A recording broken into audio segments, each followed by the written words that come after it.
Diana Roberts had been dreaming of this moment for 22 years. As she pulled into the driveway of her new home at 1247 Oak Drive, she couldn't help but smile. The house was everything she had imagined during those long nights working double shifts.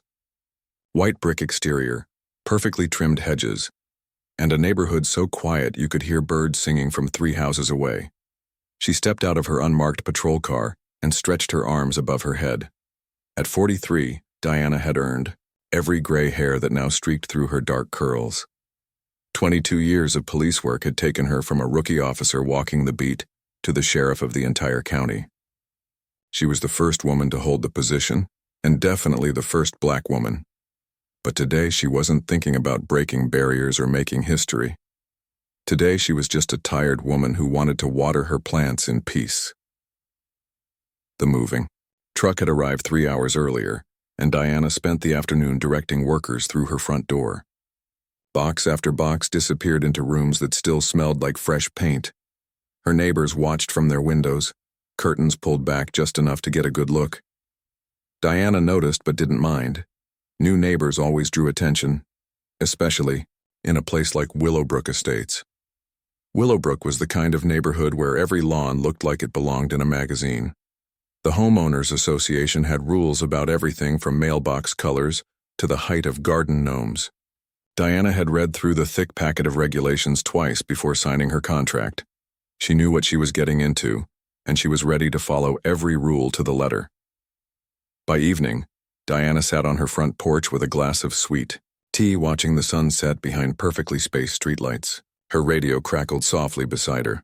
Even off duty, she liked to keep it close. 22 years of being on call had made it impossible to completely disconnect from work. Unit 47, we have a domestic disturbance call on Riverside Drive, came, the voice through the static. Diana reached over and turned down the volume. She wasn't on duty tonight, but old habits died hard. Across the street, she noticed a man walking his small white dog. He glanced her way several times, but never waved. Diana raised her hand in greeting anyway. The man quickly looked away and hurried his pace. Welcome to the neighborhood, she thought to herself. The next morning, Diana woke before sunrise, just like she had every day for the past 2 decades. She put on her running shoes and stepped outside, into the crisp morning air. The streets of Willowbrook were empty except for the occasional early commuter backing out of their garage. Diana had always been an early riser, but she was usually heading to work at this hour, not running for pleasure.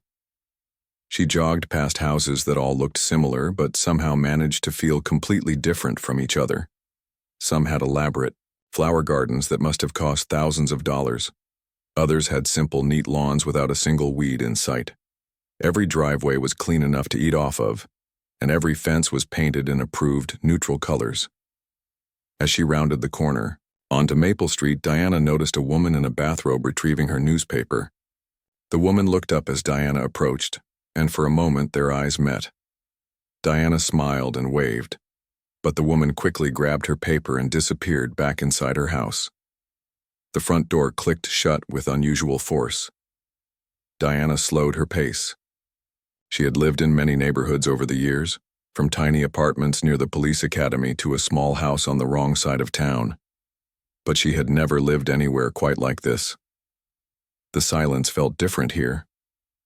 It wasn't peaceful, quiet. It was watchful quiet. When she returned home from her run, Diana found a note tucked under her windshield wiper. It was written on expensive stationery with careful handwriting. Welcome to Willowbrook Estates. Please remember that all landscaping changes must be approved by the Homeowners Association before implementation. Also, please note that vehicle maintenance is not permitted in driveways or streets. Thank you for helping us maintain our community standards. Diana read the note twice. She hadn't made any landscaping changes. She hadn't done any vehicle maintenance.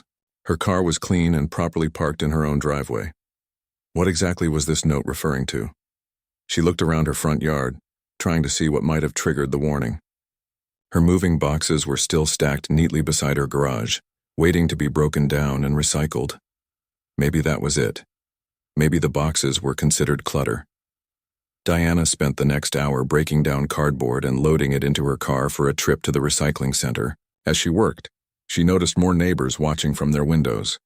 An older woman across the street stood behind her curtains for nearly 20 minutes, occasionally moving to get a better view. The attention was starting to feel less like curiosity and more like surveillance. That afternoon, Diana decided to introduce herself properly. She had always believed that good neighbors started with good communication. She walked across the street to the house where the woman had been watching and knocked on the front door. No answer. She could see lights on inside and heard the faint sound of a television. She knocked again, a little louder this time. Still no answer. Diana waited another minute, then walked to the next house. This time she could hear footsteps approaching the door. The peephole darkened as someone looked out, but the door never opened. By the time she had tried 4 houses, Diana was starting to get the message. Willowbrook Estates might pride itself on community standards, but those standards apparently didn't include welcoming new neighbors. That evening, Diana sat in her kitchen unpacking dishes and listening to her police radio. The familiar chatter of dispatch calls and officer responses made her feel less alone in the big, quiet house. She had grown used to the constant noise of police work. The silence of suburban life was going to take some getting used to. Around 9 o'clock, her radio picked up a call that made her freeze. Suspicious activity reported at 1247 Oak Drive. Caller reports possible illegal surveillance equipment and unusual radio transmissions. Diana set down the plate she was holding. 1247 Oak Drive was her address. She walked to her front window and peered through the blinds. Across the street, she could see the same woman who had been watching her earlier. The woman was standing in her driveway, talking on her cell phone and pointing directly at Diana's house. Diana had spent over 2 decades dealing with suspicious neighbors, domestic disputes, and community conflicts. She knew how these situations usually played out, but she had never been on this side of it before. She had never been the one that neighbors found suspicious. As she watched the woman continue her animated phone conversation, Diana realized that moving to Willowbrook Estates might have been more complicated than she had anticipated. She had wanted a quiet place to come home to after dealing with the worst parts of human nature all day. Instead, she seemed to have found herself in the middle of a different kind of problem entirely. The radio crackled again with routine traffic, but Diana's mind was elsewhere. Tomorrow she would have to figure out how to be a good neighbor in a place where her very presence seemed to make people uncomfortable. She had handled much bigger challenges in her career, but somehow this felt different. This felt personal. Diana thought things would calm down after her first week in Willowbrook Estates. She was wrong. The complaints started small. A note in her mailbox about her trash cans being visible for more than 2 hours after pickup. Another note about her newspaper lying on the driveway until afternoon on Sunday. Each note was written on the same expensive paper, signed by someone named Robert Chen, who identified himself as the HOA president. Diana had never met Robert Chen, but she was certainly hearing a lot from him. The notes came every few days, always pointing out some violation of community standards. Her garden hose was coiled incorrectly. Her mailbox needed cleaning. Her car was parked 6 inches too far from the curb. Diana measured that last one herself with a tape measure. 6 inches. She tried to follow every rule perfectly, but the complaints kept coming. It felt like someone was watching her house with a magnifying glass looking for any excuse to find fault. The breakthrough came on a Tuesday morning when Diana was getting ready for work. She was reviewing case files at her kitchen table when her radio picked up an emergency call about a missing child in the next county over. Diana immediately called dispatch to offer assistance. The conversation lasted about 10 minutes and involved coordinating search teams across county lines. An hour later, there was a knock at her door.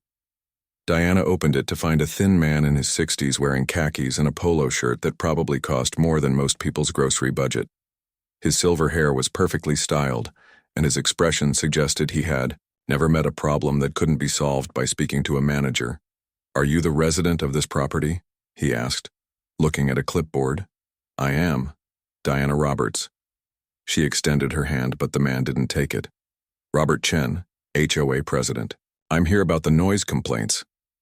"Noise complaints?" Robert flipped through several pages on his clipboard. Multiple neighbors have reported loud radio transmissions coming from this property at all hours.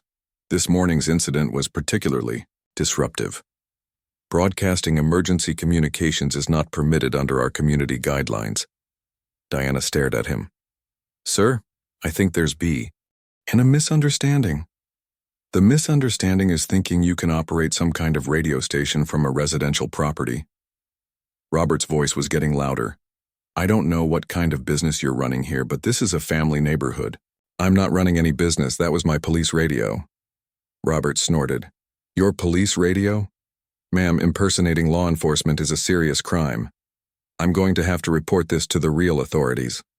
Diana felt her patience starting to thin. Mr. Chen, I am law enforcement. I'm sure you are. Robert's tone was dripping with sarcasm. Look, I don't know what kind of game you're playing, but this neighborhood has standards. We don't tolerate criminal activity or people pretending to be police officers. Before Diana could respond, Robert was walking back down her driveway, already dialing his phone. That afternoon, Diana decided to take a different approach. She drove to the HOA office, a small building near the neighborhood entrance that looked more like a fancy real estate office than a community center. The receptionist, a young woman with elaborate nails and a name tag that read Brittany, looked up from her computer with barely concealed annoyance. Can I help you? I'd like to speak with Robert Chen about clearing up some confusion regarding my property. Brittany glanced at a schedule on her desk. Mr. Chen is very busy. Do you have an appointment? No, but this will only take a few minutes. Mr. Chen doesn't take walk-ins. You can fill out a complaint form if you have an issue. Brittany slid a packet of papers across the counter. Diana looked at the form. It was 6 pages long and asked for everything short of her dental records. I don't have a complaint. I just want to introduce myself and explain that I'm a police officer. Brittany's expression shifted from annoyed to skeptical. You're a police officer? Yes, I'm the county sheriff. Brittany actually laughed. Right, and I'm the governor. Look, lady, I don't know what you're trying to pull, but Mr. Chen deals with crazy neighbors all the time. You're going to have to do better than that. Diana felt heat rising in her cheeks. She had dealt with difficult people throughout her career, but this was different. These people weren't just difficult. They were dismissive in a way that felt deeply personal. She left the HOA office without another word. Over the next 2 weeks, the complaints escalated. Robert Chen seemed to have appointed himself as Diana's personal monitor. He documented everything. The time she left for work. The time she came home. The fact that she sometimes received phone calls after 9 p.m. The occasional presence of what he described as unmarked police vehicles in her driveway. Those unmarked vehicles belonged to Diana's colleagues who sometimes stopped by to discuss cases or drop off files. But Robert had decided they were evidence of criminal activity. The situation reached a new level of absurdity when Diana hosted a small barbecue for her old training academy classmates. 5 officers showed up in civilian clothes to celebrate Diana's promotion and new house. They grilled burgers, shared war stories, and left by 10 p.m. The next morning, Diana found 3 notes in her mailbox. The first was from Robert Chen, informing her that unauthorized gatherings of suspicious individuals were not permitted after sunset. The second was from someone who signed themselves as a concerned neighbor, warning that criminal elements were not welcome in Willowbrook Estates. The third was the most direct. It simply said, "We know what you people are up to." Diana read that last note 3 times. You people. The phrase hung in the air like a challenge. She had tried to be patient. She had tried to follow every rule, no matter how petty. She had tried to introduce herself and clear up the confusion about her profession. But it was becoming clear that the problem wasn't really about radio noise or trash cans or improper parking. The problem was her. That weekend, Diana was working in her garden when she noticed Robert Chen walking past her house for the 3rd time in an hour. Each time he slowed down and took pictures with his phone. He wasn't even trying to be subtle about it. Diana stood up and walked to her fence. Mr. Chen, can I help you with something? Robert stopped walking but didn't come closer. Just documenting violations for my report. What violations? Unauthorized landscaping modifications. You didn't submit a plan for approval before planting. Those flowers. Diana looked at the small flower bed she had been weeding. The flowers had been there when she bought the house. These flowers were already here. That's not what my records show. Your records are wrong. Robert pulled out his phone and took another picture. We'll let the authorities decide that. Diana had reached her limit. What authorities? You keep threatening to call the authorities. Go ahead, call them. Oh, I will. And when the real police get here, you're going to have a lot of explaining to do about all this fake police equipment you've been using. Robert walked away before Diana could respond, but she could hear him muttering about people like her and what this neighborhood was coming to. That night, Diana sat on her back deck and called her mentor, Captain Williams, who had retired the year before. Bill, I think I made a mistake moving out here. What's going on? Diana told him about the complaints, the notes, and Robert Chen's accusations. When she finished, there was a long silence on the other end of the line. Diana, you've been dealing with jerks your entire career. What makes this different? This is where I live, Bill. I can handle difficult people at work, but I never had to come home to them before.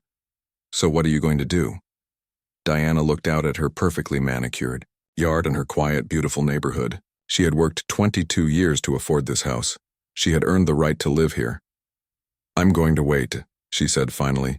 These people are determined to cause trouble for me no matter what I do, so I'm going to wait and see exactly how far they're willing to take it. And then, Diana smiled for the first time in weeks. And then I'm going to remind them why it's never a good idea to mess with the county sheriff. She had no idea how soon that opportunity would come. The folder in Robert Chen's hands was thick enough to use as a weapon. 3 weeks of surveillance had produced an impressive collection of photographs, time-stamped notes, and what he considered to be overwhelming evidence of criminal activity at 1247 Oak Drive. Robert had called an emergency HOA board meeting for Friday evening. The 4 other board members gathered in the community center conference room, their faces reflecting the seriousness of the situation as Robert had described it to them. Ladies and gentlemen, Robert began, spreading photos across the table like a detective presenting evidence. We have a serious problem in our community. Board member Patricia Wong picked up one of the photos. It showed Diana walking to her mailbox in workout clothes. This looks like someone getting their mail. Look closer, Robert said, pointing to Diana's waist. That's a radio device. She's obviously coordinating with other criminals using police frequencies. Another board member, Frank Miller, squinted at the photo. How do you know it's not a real police radio? Robert's laugh was sharp and bitter. Frank, does that woman look like a police officer to you? Real police officers don't live in neighborhoods like this. The room fell quiet. Patricia Wong shifted, uncomfortably in her seat. Robert continued, pulling out more photos. Here she is meeting with multiple suspicious individuals, all of whom arrived in unmarked vehicles. Here's documentation of her broadcasting criminal communications at all hours of the day and night. And here, he held up his prized evidence, is proof that she's been conducting illegal surveillance of law-abiding neighbors. The last photo showed Diana's home security cameras, standard equipment for anyone in law enforcement, but Robert had captured them at angles that made them look more sinister than they were. I've tried reasoning with her, Robert continued. I've explained our community standards multiple times, but she continues to escalate her criminal behavior. She's even started claiming to be a police officer when confronted. Board member Helen Torres raised her hand tentatively. Have you considered that maybe she really is a police officer? Robert's expression turned patronizing. Helen, I've been HOA president for 6 years. I know how to spot criminal activity when I see it. This woman is clearly running some kind of operation using stolen or fake police equipment. The question isn't whether she's a criminal. The question is what we're going to do about it. Frank Miller was still looking at the photos. These just look like pictures of someone living in their house. Frank, I'm disappointed in your naivety, Robert said. Criminal organizations are becoming more sophisticated every day. They move into good neighborhoods like ours, specifically because people like you assume they're legitimate. Patricia Wong had been quiet through most of the presentation. but finally spoke up. "Robert, what exactly are you proposing we do?" Robert smiled. He had been waiting for this question. "We confront her directly, all of us together. We demand that she explain her illegal activities and give her one final chance to leave our community voluntarily. If she refuses, we call the real police and have her arrested." Helen Torres looked nervous. "Shouldn't we just call the police first?" "Helen, we need evidence of her admitting to criminal activity before we involve law enforcement. Otherwise, it's just our word against hers." Robert was clearly proud of his strategic thinking. The vote was close. Robert and two others approved the plan. Patricia abstained and Helen voted against it. But majority ruled and Robert had his authority to act. Saturday morning arrived gray and drizzly, matching the mood of the 5 HOA board members who gathered in Robert's driveway at 9 a.m. sharp. Robert carried his thick folder of evidence like a briefcase. The others trailed behind him, looking less confident than he felt. Diana was in her garage, organizing tools on a pegboard she had installed the week before. She was wearing old jeans and a county sheriff's department t-shirt that was faded from years of washing. Her hair was pulled back in a simple ponytail, and she had grease on her hands from adjusting her lawnmower. She looked, in other words, exactly like what she was. Someone spending Saturday morning doing household chores. Robert knocked on the frame of the open garage door with unnecessary force. "We need to talk." Diana looked up from her toolbox. 5 people stood in her driveway, all looking serious and slightly uncomfortable except for Robert, who looked like he was about to deliver a verdict in a murder trial. "Good morning," Diana said politely. "What can I do for you?" Robert stepped forward, opening his folder dramatically. "I'm Robert Chen, president of the Willowbrook Estates Homeowners Association.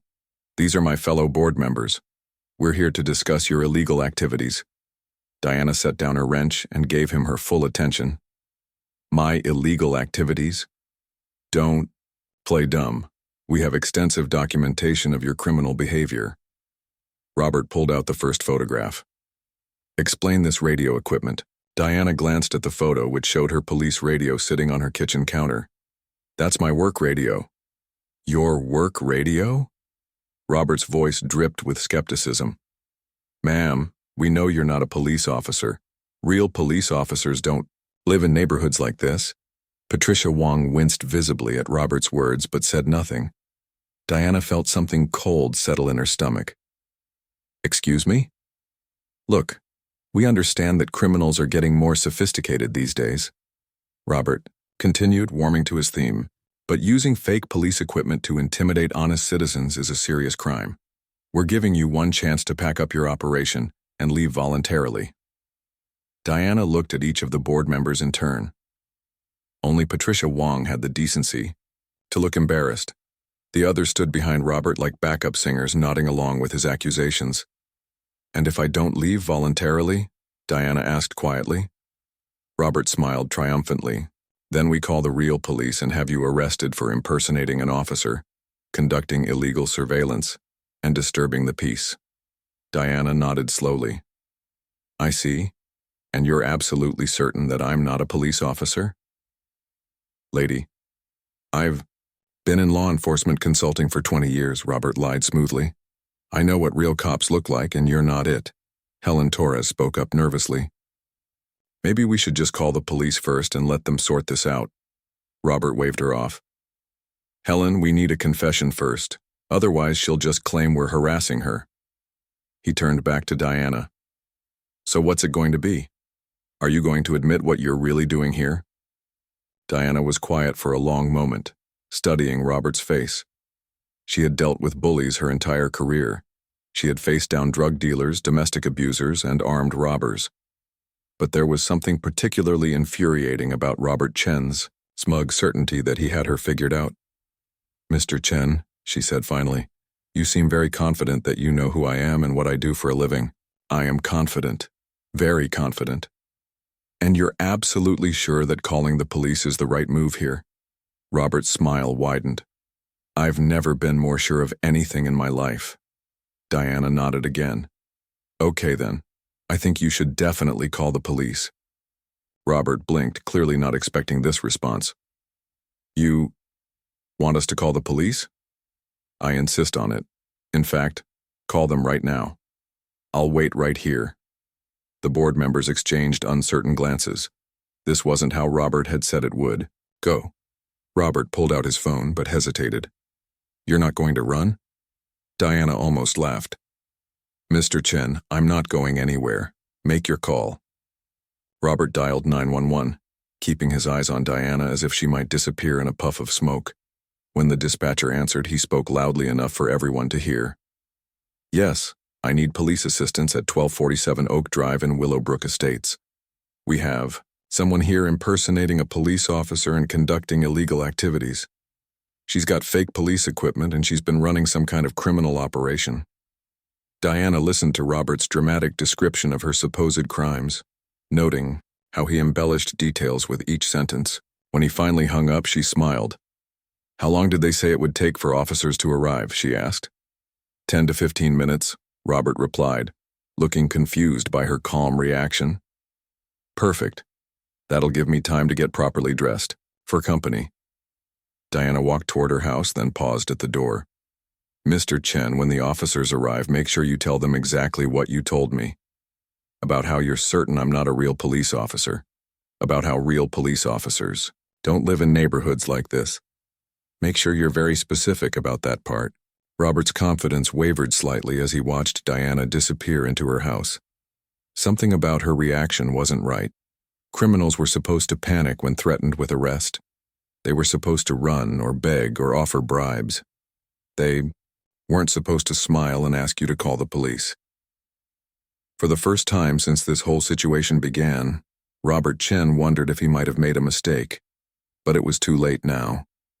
The police were on their way, and in 10 minutes everyone would know exactly who Diana Roberts really was. Robert just wasn't prepared for what that revelation would mean for him. The police dispatcher at Jefferson County Sheriff's Department almost dropped her coffee when the call came in. Ma'am, can you repeat that address? Officer Jennifer Park asked, pulling up the location on her computer screen.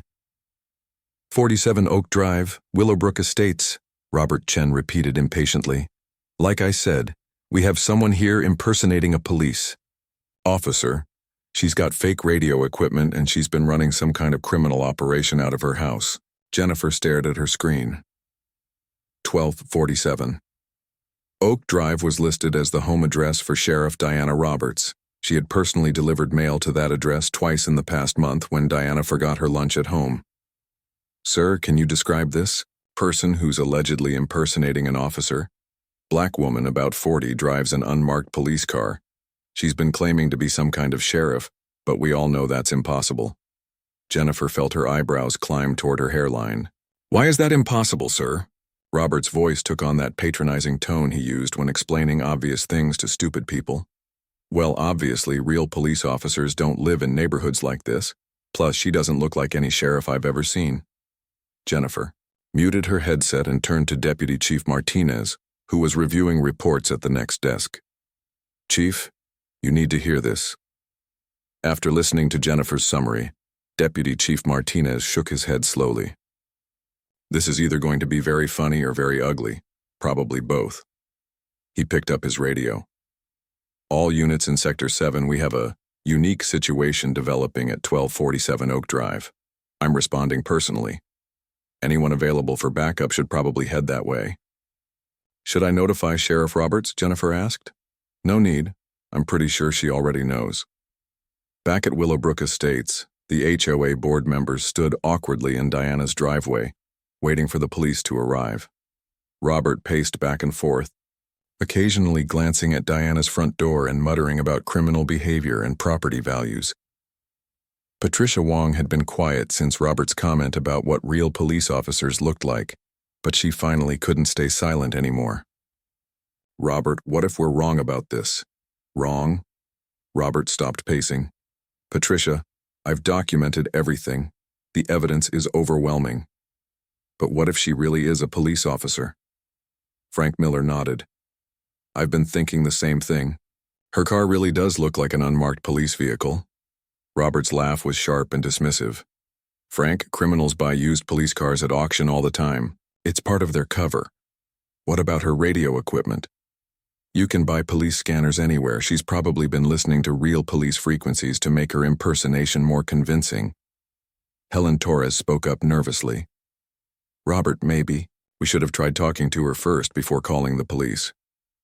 Helen, I did try talking to her. Multiple times. She kept insisting she was a sheriff. What kind of person claims to be a sheriff? Maybe someone who actually is a sheriff, Patricia suggested quietly. Robert's face was getting red. Patricia, I'm disappointed in you. I thought you had better judgment than this. Before Patricia could respond, the sound of sirens filled the air. 2 patrol cars turned onto Oak Drive, followed by an unmarked SUV. The vehicles moved slowly, down the street, drawing neighbors out of their houses to see what was happening. Robert straightened his shoulders and checked his folder one more time. Finally. Now we'll get this sorted out properly. The first patrol car stopped in front of Diana's house. Officer Kevin Walsh stepped out, took one look at the address, and grinned. The second car parked behind the first, and Officer Lisa Chang emerged, also smiling. The unmarked SUV pulled into Diana's driveway, and Deputy Chief Martinez got out wearing his full dress uniform. Robert approached. Ed Martinez confidently. Officer, I'm Robert Chen, President of the Willowbrook Estates HOA. Thank you for responding so quickly to our emergency. Martinez looked at Robert with the expression of someone trying to solve a difficult puzzle. Mr. Chen, can you explain the nature of this emergency? Absolutely. Robert opened his folder and pulled out his photographs. The woman living at this address has been impersonating a police officer and conducting illegal activities. She's got fake police equipment, she's been broadcasting on police frequencies, and she's been running some kind of criminal operation, with multiple co-conspirators. Martinez examined the photos with a completely straight face. These are pictures of someone getting their mail and working in their garden. Look closer, Robert insisted. You can see the fake police radio equipment. And here this shows her meeting with other criminals who arrived in unmarked vehicles. Officer Walsh had moved closer to listen to the conversation. When he saw the photos, he had to cough to cover a laugh. Mr. Chen, Martinez said carefully, you're absolutely certain that the resident of this house is impersonating a police officer? 100% certain, Robert declared. I've been documenting her activities for weeks. She's even started claiming to be the county sheriff, which is obviously ridiculous. Martinez nodded slowly. Obviously ridiculous. Exactly. Real police officers don't live in neighborhoods like this. The front door of 1247 Oak Drive opened, and Diana stepped outside. She was now wearing her full sheriff's uniform, complete, with badge, service weapon, and the gold stars on her collar that indicated her rank. Her hair was pulled back in regulation style, and she moved with the confident bearing of someone who had spent decades in law enforcement. The reaction was immediate and dramatic. Officer Walsh and Officer Chang snapped to attention and saluted. Good morning, Sheriff Roberts, they said in unison. Deputy Chief Martinez turned to face Diana and also saluted.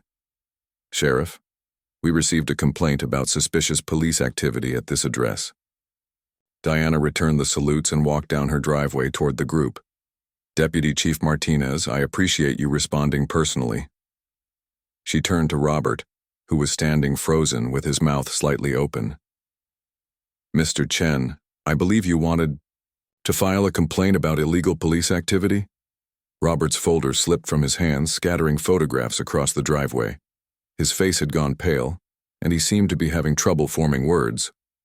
Sheriff, Martinez said loudly enough, for the growing crowd of neighbors to hear, Mr. Chen here has been conducting surveillance on your residence for several weeks.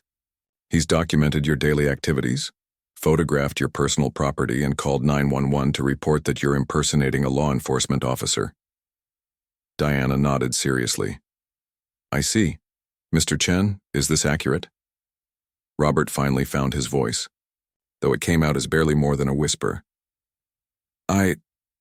There's been a misunderstanding. Has there? Diana picked up one of the scattered photographs. It showed her talking on her police radio while standing in her kitchen. This photo was taken through my kitchen window. Were you on my property when you took this? Robert looked around desperately at his fellow board members, but Patricia Wong was staring at the ground. Frank Miller was backing away slowly, and Helen Torres looked like she wanted to disappear entirely. Mr. Chen, Diana continued, you called 911 and reported criminal activity. You demanded that I be arrested for impersonating an officer. You told the dispatcher that it was impossible for me to be a real police officer because, and I quote, real police officers don't live in neighborhoods like this. By now, at least 20 neighbors had gathered to watch the spectacle. Diana's voice carried clearly in the morning air, ensuring that everyone could hear Robert's exact words. Deputy. Chief Martinez stepped forward. Mr. Chen, filing false police reports is a serious offense. So is stalking and harassment. Robert's legs seemed to give out slightly, and he leaned against his car for support. I didn't know. I thought, how was I supposed to know? Diana studied Robert's face for a long moment. 22 years of police work had taught her to recognize genuine remorse versus simple fear of consequences. Robert Chen was definitely afraid, but she wasn't seeing much remorse. Mr. Chen, in the past 3 weeks, you've sent me 17 written complaints about various alleged violations of HOA rules. You've photographed my property without permission. You've made assumptions about my character based on my race, and when I tried to explain that I'm a police officer, you laughed at me. Robert opened his mouth to protest, but Diana held up her hand. I'm not finished. You organized this little confrontation because you were convinced that someone like me couldn't possibly be legitimate. You were so sure of your assumptions that you called 911 and demanded my arrest. The crowd of neighbors had grown larger, and Diana could see people recording the interaction with their phones. She made a mental note to keep her response professional and measured. Sheriff, Martinez said, would you like to press charges for filing a false report? Diana looked at Robert, who was now sweating despite the cool morning air. She looked at the other board members who were clearly mortified by the situation. She looked at the crowd of neighbors, many of whom were hearing for the first time exactly what had been happening in their community. No, she said finally. No charges. But Mr. Chen, I think you and I need to have a very serious conversation about assumptions, respect, and what it really means to serve your community. Robert nodded frantically. Yes, absolutely, whatever you want. Diana smiled, but it wasn't a particularly warm smile. Good, because I have some ideas about how you can make this right. As the police cars prepared to leave, Deputy Chief Martinez approached Diana. Sheriff, that was handled with remarkable restraint. Martinez, I've been dealing with bullies my entire career. The best way to handle them is to let them defeat themselves. And if he doesn't learn from this? Diana glanced back at Robert, who was trying to explain himself to his increasingly distant board members. Oh, he'll learn. One way or another, he'll definitely learn. The video was everywhere by Monday morning. Someone in the crowd had filmed Robert Chen's spectacular humiliation and posted it on social media with the caption, HOA President calls police on county sheriff. By noon, it had been shared thousands of times across Facebook, Twitter, and Instagram. Local news stations picked it up by evening, and by Tuesday it was featured on national morning shows. Robert Chen had become the poster child for HOA overreach and racial profiling, though he adamantly denied that race had anything to do with his actions. Diana watched the coverage from her office at the sheriff's department, shaking her head as reporters analyzed every aspect of the incident. Her phone hadn't stopped ringing.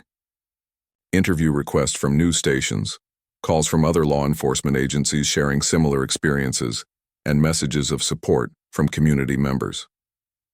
The most interesting call came from Mayor Patricia Williams on Tuesday afternoon. Sheriff Roberts, I think we need to talk. Diana had known Mayor Williams for years. They had worked together on community policing initiatives and crime prevention programs. Patricia was direct, honest, and didn't waste time on pleasantries. I assume this is about the Willowbrook situation? Among other things. Diana, this story is highlighting some issues we've been avoiding for too long. This isn't just about one bad HOA president.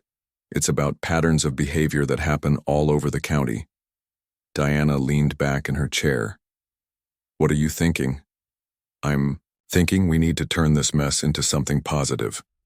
Community relations, bias training, education about what our law enforcement officers actually look like and where they live. Patricia, I didn't move to Willowbrook to become a poster child for diversity. I know, but sometimes the best teaching moments come from the worst situations. Diana considered this. What did you have in mind? HOA leadership training. Community. Policing seminars. Maybe some kind of program where HOA boards actually meet the law enforcement officers who live in their communities. And if certain HOA presidents aren't interested in participating, Mayor Williams' laugh was sharp.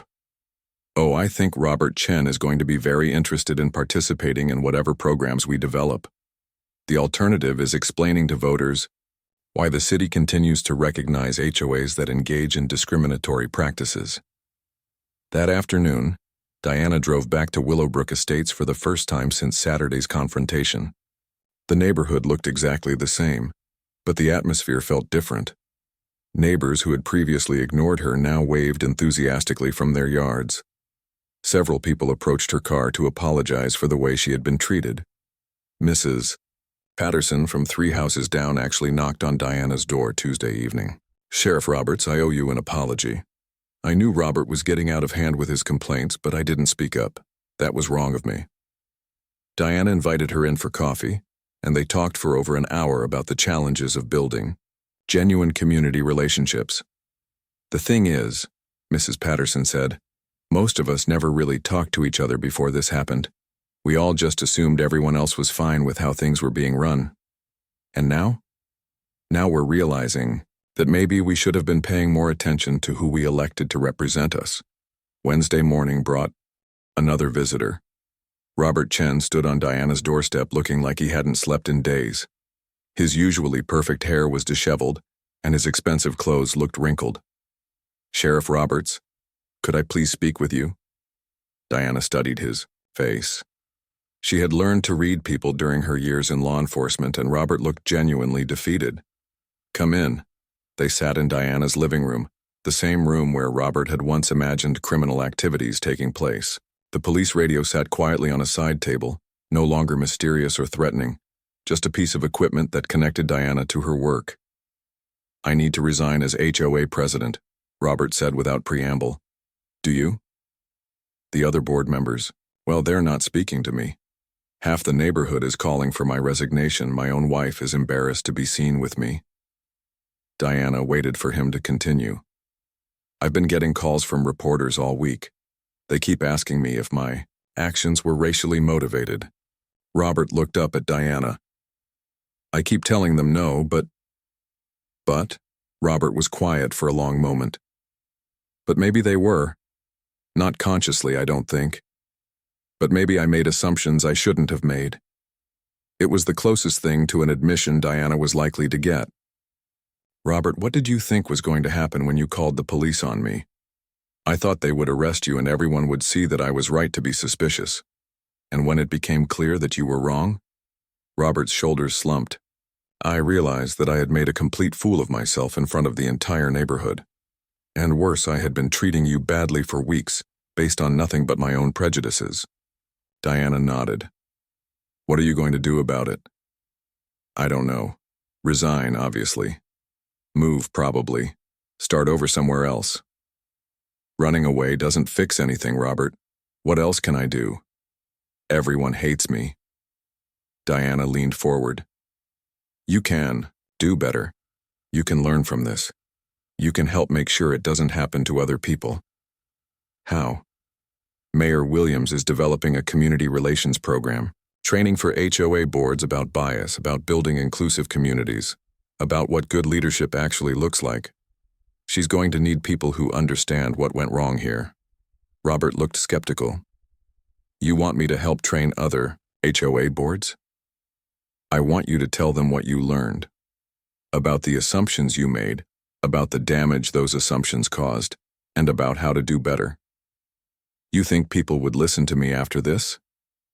Robert, you're going to be the most famous HOA president in the country for the next few months.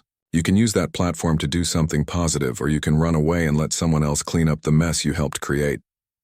Robert was quiet for several minutes, thinking, if I did this training program, would you work with me on it? Diana considered the offer, under certain conditions.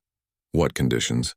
First, you resign as HOA president immediately and help elect leadership that actually represents the community. Second, you publicly acknowledge that your actions were wrong and that you're committed to doing better. Third, you follow through on the training program for at least 2 years. And in return? In return, I don't press charges for harassment, and I help you develop a program that might actually prevent other people from going through what I went through. Robert extended his hand. Deal. Diana shook it, but her expression remained serious. Robert, this is your chance to turn the worst mistake of your life into something meaningful. Don't waste it. 6 months later, the Willowbrook Initiative had become a model program for community relations training. Robert Chen, working alongside Diana and Mayor Williams, had helped develop workshops that were being implemented in HOAs across the state. The training covered unconscious bias, conflict resolution, and the importance of getting to know your neighbors as individuals rather than making assumptions based on appearance or lifestyle. Robert was surprisingly effective as a trainer, precisely because he could speak from personal experience about how badly things could go wrong when prejudice and power were combined. Diana remained in her house at 1247 Oak Drive, which had become something of a landmark in discussions about inclusive communities. The new HOA board, elected in a special election after Robert's resignation, included 3 law enforcement officers, 2 teachers, and a retired social worker. The neighborhood felt different now. People actually talked to each other. Block parties happened regularly. When new residents moved in, they were greeted with welcome baskets and invitations to community events, not surveillance and suspicious notes. Patricia Wong, who had been elected as the new HOA president, stopped by Diana's house on the anniversary of the infamous confrontation. You know, Patricia said as they sat on Diana's back deck, I never thanked you properly for how you handled that whole situation. What do you mean? You could have destroyed Robert. You could have pressed charges, sued the HOA, made all of our lives miserable. Instead, you found a way to turn the whole mess into something positive. Diana sipped her coffee and watched a neighbor's children playing in the yard next door.